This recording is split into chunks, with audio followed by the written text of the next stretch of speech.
you add your CV will explain your experience and what you have done. And when the employer looks at your CV, they'll say, actually, this guy, I think I can invite him. He can do good for my company. CV say, Oba, then they can call you for an interview.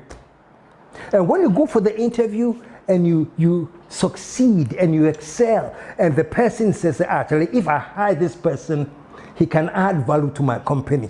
So I'm going to hire this person. So they hire you and you go and you work for the company. They hire you and you go and you work for the company. That is how presidential elections are. When they submit their campaign, now Miba may say, this is what I'll do, this is my proposal, here's my manifesto. Folks, they are submitting their CV. I want to compare looking for a job to looking at politics. And I'm saying the presidential candidates also, they are looking for a job. Every presidential candidate is looking for a job. He wants a job to be president of this country. And we are the owners of the country. We the people. So what do? They send us their CVs. That's their manifestos, that's their policy, those are their promises, and almost CV. So we, the people like the employer, we look at all the CVs, where you say, we say, I think I'll go with this. I'll invite him for an interview. That is the election process. Someone who they mention. That is the election process. When we go to election, we see NDC, we see MPP, CPP, Cheddar. We are reviewing all the CVs they have sent us. And that card that they give you to put your thumbprint on, that is the power to employ. Cheddar, Mahama. So at the end of the day, folks, all I'm saying is that the presidents submit their CVs to us for us to hire them. President Mahama, Your Excellency, to say, we are president. But I'm a high. And guess, this is why I'm driving this whole thing at all. When we vote and we hire the president and we elect one person like we have done now, Mahama, we have elected you as our president and leader. Let me repeat that. We have looked at the CVs. We have decided that we like Mahama's CV.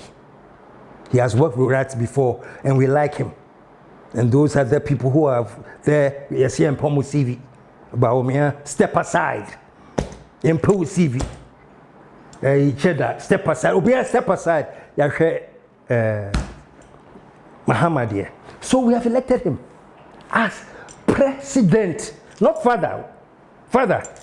I mean, some of us are older than the president. He can't be my father. Anybody who calls the president, oh, our father, please, you are mistaken. And that's what traditionally, we see the president as our father. He is not our father. He's our president. That's why the president will travel to some village and go to the Ohimfie, go to the palace, and the chief will be groveling. Hey, yeah, and then the papa, what to anamo, what be saying that say, oh, yeah, papa, what to anamo. No, it's not your father. He's the president. You elected him to be the president. And let me tell you the number one duty of a president. The number one duty of the president, and my dear friend President Mahama, if you're listening, and I know you know, and I'll tell you why I know you know, you have been elected to be president. And the number one duty you have is that you are the leader who has been elected to serve. What can I say? You are the leader who has been elected to serve. So that's it, folks. And yeah, papa. Mahama, and papa, and yeah, papa. It's nobody's father. Even the people who are much younger and then. No, he's the leader of the country. He's the president. He's nobody's father. So no, he can't be a father for all. He's a leader who is elected to serve. Many times in Africa and in Ghana, when you elect leaders, they think you have elected them to come and lord over you. Nanado, didn't we vote for Nanado? He was boasting about all the millions of people who voted for him. Who voted? We! So we voted for Nanado to come and be president, and being a president is to be a leader who will come and serve you. Voters now tomorrow, not lord over you. Nanado made a mistake and was lording it to everybody. When he for sorry, well, selected at him. Of course, you will never go and say that to Ochini. You never go and say that to Asantini. For that matter, maybe even the government chair, wherever. But let's move on. When you are elected as a president, you become the leader. And the number one duty of the leader is to serve the people. And Tamils wanted to say, I'm here to serve you. He went a bit overboard. Your Excellency Mahama, President Mahama, I have hired you. Ghanaians went all over the country. You see, the whole country went green. You know, the need for change was so high, so Ghanaians went all over, and we decided to say, you are the one we want. So in effect, we have hired you, Mahama, as president to come in. Even if we didn't vote for you, they will buy.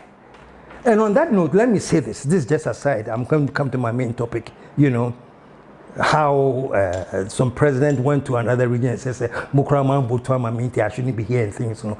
If it's a question of counting who votes for me and who doesn't vote for me, I shouldn't be here because you don't vote for me.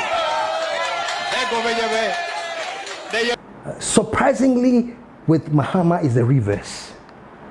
Let me say this.